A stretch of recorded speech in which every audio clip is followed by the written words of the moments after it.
मृत्यु जीवन का अटल सत्य है, यानी जिसका जन्म हुआ है उसकी मृत्यु निश्चित है। पृथ्वी पर आए हर एक जीव को इस लोक को छोड़कर जाना है। भगवान श्री कृष्ण ने भी गीता उपदेश में आत्मा को लेकर कहा है कि शरीर नश्वर होता है और आत्मा अमर होती है, यानी मृत्यु के बाद शरीर भले ही नष्ट हो जाता है लेकिन आत्मा जीवित रहती है। अब प्रश्न यह है कि यदि आत्मा जीवित रहती है तो मृत्यु के बाद आत्मा का क्या होता है?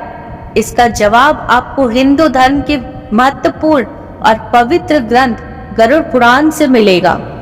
गरुड़ पुराण में भगवान विष्णु के वाहन पक्षीराज गरुड़ पूछते हैं, नारायण, मृत्यु के बाद आत्मा का क्या होता है और आत्मा कितने दिनों बाद यमलोक पहुंचती है? गरुड़ के सवाल का जवाब देते हुए भगवान विष्णु कहते हैं, मृत्यु के बाद जीवात्मा को यमलोक तक की यात्रा करने में पूरे 47 दिन लग जाते हैं। इन 47 दिनों के दौरान उसे कई तरह की यातनाओं का सामना भी करना पड़ता है। भगवान बताते हैं कि जब किसी की मृत्यु नजदीक होती है तो सबसे पहले व्यक्ति की आवाज जाती है।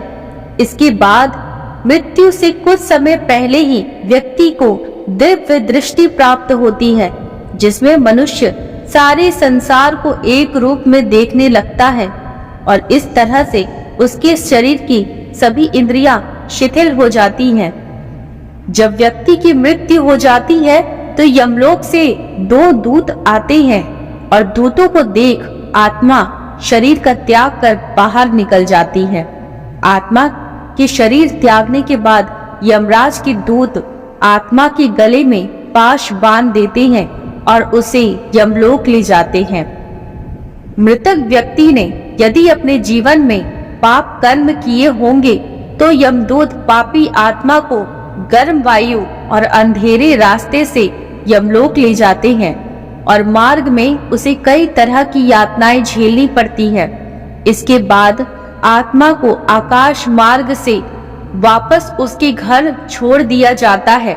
कहा जाता है कि मृत्यु के बाद मृतक की आत्मा अपने परिवार वालों के साथ पूरे 13 दिन तक रहती है और मृत्यु के बाद होने वाली अंतिम क्रियाओं और रस्मों को भी देखती है। 13 दिन बाद जब आत्मा का पिंडदान, तेरवी और ब्राह्मण भोज आदि किया जाता है तो इसके बाद यमराज के यमदूत आत्मा को फिर से लेने के लिए आते हैं।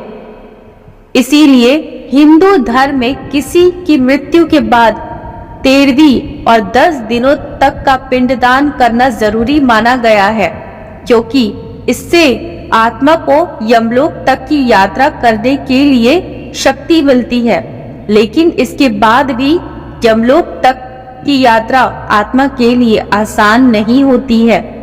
जब 13 दिनों के बाद यमदूत आत्मा को यमलोक ले जाने के लिए आते हैं तो आत्मा को सबसे पहले वैतरणी नदी पार करनी पड़ती है। इस नदी को गंगा नदी का ही रौद्र रूप माना जाता है। यह नदी लाल रंग की होती है। इसमें आग की लपटें निकलती रहती हैं। नदी पार करते हुए आत्मा को खतरनाक जीवों का दंश भी झेलना पड़ता है। इस नदी को पार करने में पूरे 47 दिनों का समय लग जाता है।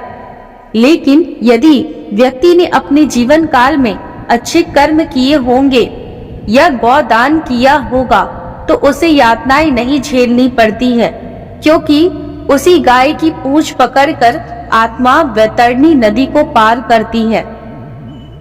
वैतरणी नदी को पार करने के बाद जब आत्मा यमलोक पहुंचती है तो यहाँ यमराज उसके कर्मों का लेखा जोखा करते हैं। इस तरह से जीवन काल में किए कर्मों के अनुसार यमराज आत्मा को स्वर्ग या नरक भेजते हैं। दोस्तों, इसीलिए व्यक्ति को अपने जीवन में हमेशा अच्छे कर्म करने चाहिए, क्योंकि अच्छे कर्मों का फल न सिर्फ जीवन बल्कि मृत्यु के बाद भी मिलता है। मृत्यु के बाद आपके कर्म भी आपके साथ जाते हैं। दोस्तों, वीडियो आपको कैसी लगी प्लीज जरूर कमेंट करके मुझे बताइएगा। प्रेम से बोलिए कमेंट में राधे राधे।